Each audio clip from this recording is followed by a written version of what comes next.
The Mafia Commission Trial, which took place from February 1985 to November 1986, was the greatest blow to La Cosa Nostra in their history. 11 organized crime figures, including the heads of New York's so-called Five Families, were indicted by United States Attorney Rudolph Giuliani under the Racketeering Influenced and Corrupt Organizations Act, or RICO, on charges including extortion, labor racketeering, and murder. 8 were convicted. It marked the start of a dramatic decline for the Mafia. From their peak in the 1950s to the 1980s, they quickly became a pale shadow of the organization that had dominated illegal, and in some cases legal, commerce and politics in the U.S. The Mafia Commission was formed in 1931, the brainchild of Charles Lucky Luciano, following a violent series of mob wars.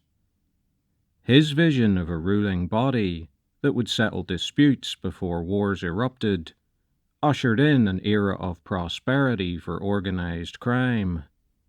Originally consisting of New York's Five Families, as well as those of Chicago and Buffalo, by 1985, power was centered on the Five Families of New York, with Chicago administering its own sphere of influence.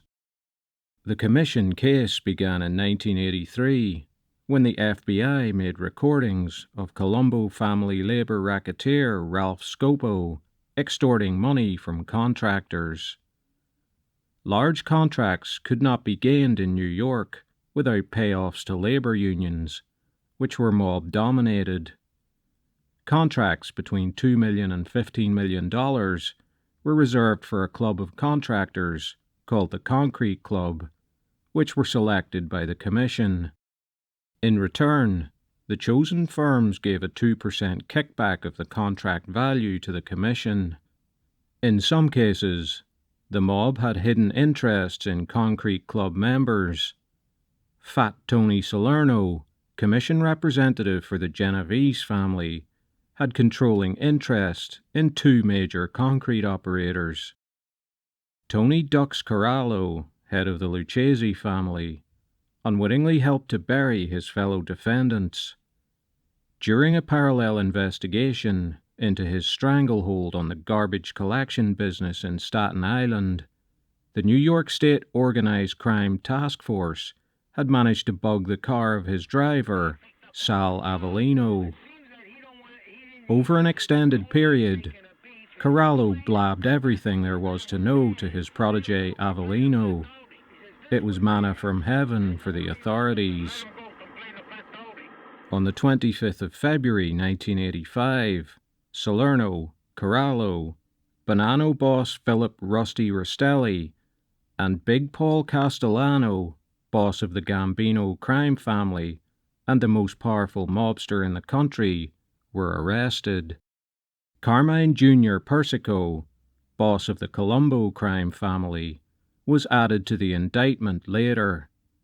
6 major subordinates of the bosses were also arrested. All pleaded not guilty, as the procedural business of pretrial ground on through the summer of 1985. There's lots more to come in this video, but please consider liking, subscribing to the channel, and sharing. And please consider supporting my work with a PayPal donation. The link is in the description. Thank you. Just before Christmas of the same year, the trial would be shaken up in a spectacular way.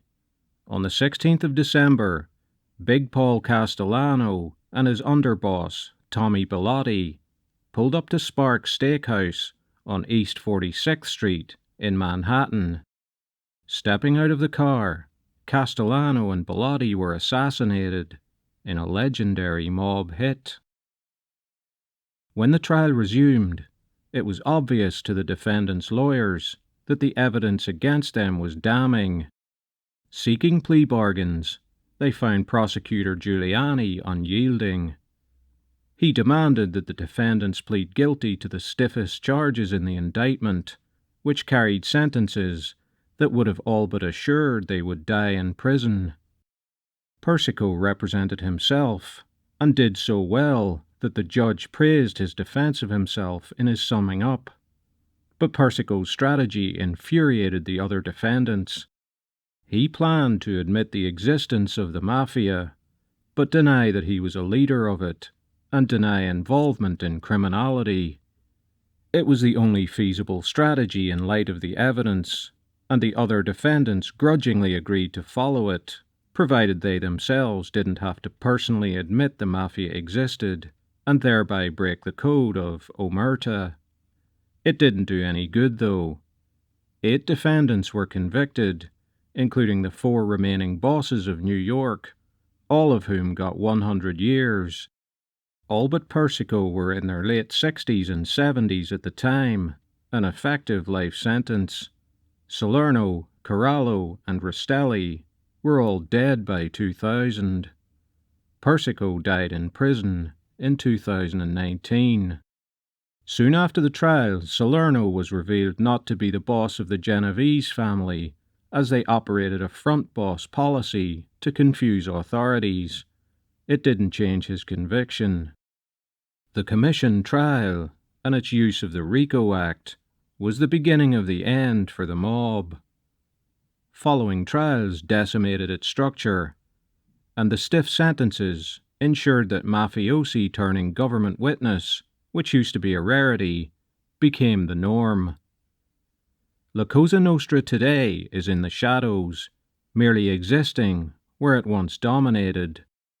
In today's society, where anything goes and corruption seems to be the norm, it is perhaps a lot easier and a lot more profitable to be dishonest on the right side of the law.